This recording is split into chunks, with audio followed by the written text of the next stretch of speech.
মেয়েটি একটি ভয়ানক অদ্ভুত জিনিস লক্ষ্য করল, যা সোজা হয়ে বসেছিল এবং তার সামনে দুটি রক্তাক্ত চোখের মণি ছিল, যেগুলো তাকে খুব খারাপ লাগাচ্ছিল। 4 সপ্তাহের দিকে তাকিয়ে মেয়েটি টেবিলে প্রচুর লোভনীয় খাবার দেখে খাবার চুরি না করে থাকতে পারু না। পাশের আত্মাটি তাকে খাবার না খাওয়ার জন্য প্ররোচিত করার চেষ্টা করেছিল, কিন্তু সে অধৈর্য হয়ে পাশে ছুটে গেল।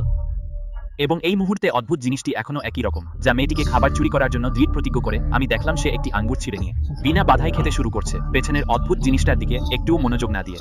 দৈত্যটি যখন হাতে তালুতে তার চোখের বলগুলি রাখে এবং মাথার সামনে হাত রাখে, তখন সে সমস্ত কিছু দেখার জন্য চোখ অর্জন করে এবং 4 সপ্তাহ ধরে অদ্ভুতভাবে পর্যবেক্ষণ করতে শুরু করে। আর নিরীহ মেয়েটি এখনো আঙ্গুর চুরি করছে। বিপদ আসছে, সেদিকে কোনো মনোযোগ দিচ্ছে না। আত্মা মরিয়া হয়ে তাকে স্মরণ করালেও সে তা উপেক্ষা করছে।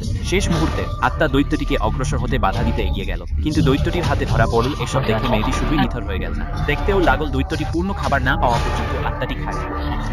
মেয়েটা শুধুমাত্র পালিয়ে যাওয়ার কথা ভাবছিল, কিন্তু এখন যাওয়ায় অনেক দেরি হয়ে গেছে, কারণ গোলকধাঁধার গেট। মেয়েটি একটি ভয়ানক অদ্ভুত জিনিস লক্ষ্য করল, যা সোজা হয়ে বসেছিল এবং তার সামনে দুটি রক্তাক্ত চোখের মণি ছিল, যেগুলো তাকে খুব খারাপ লাগাচ্ছিল। 4 সপ্তাহের দিকে তাকিয়ে মেয়েটি টেবিলে প্রচুর লোভনীয় খাবার দেখে খাবার চুরি না করে থাকতে পারু না। পাশের আত্মাটি তাকে খাবার না খাওয়ার জন্য প্ররোচিত করার চেষ্টা করেছিল, কিন্তু সে অধৈর্য হয়ে পাশে ছুটে গেল। এবং এই মুহূর্তে অদ্ভুত জিনিসটি এখনো একই রকম, যা মেয়েটিকে খাবার চুরি করার জন্য দৃঢ় প্রতিজ্ঞ করে। আমি দেখলাম সে একটি আঙ্গুর ছিঁড়ে নিয়ে বিনা বাধায় খেতে শুরু করছে, পেছনের অদ্ভুত জিনিসটার দিকে একটুও মনোযোগ না দিয়ে। দৈত্যটি যখন হাতে তালুতে তার চোখের বলগুলি রাখে এবং মাথার সামনে হাত রাখে, তখন সে সমস্ত কিছু দেখার জন্য চোখ অর্জন করে এবং 4 সপ্তাহ ধরে অদ্ভুতভাবে পর্যবেক্ষণ করতে শুরু করে।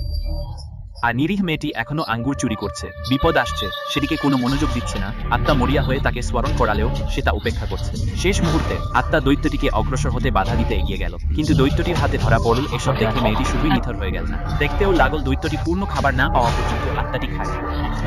মেয়েটা শুধুমাত্র পালিয়ে যাওয়ার কথা ভাবছিল, কিন্তু এখন যাওয়ায় অনেক দেরি হয়ে গেছে, কারণ গোলকধাঁধার গেট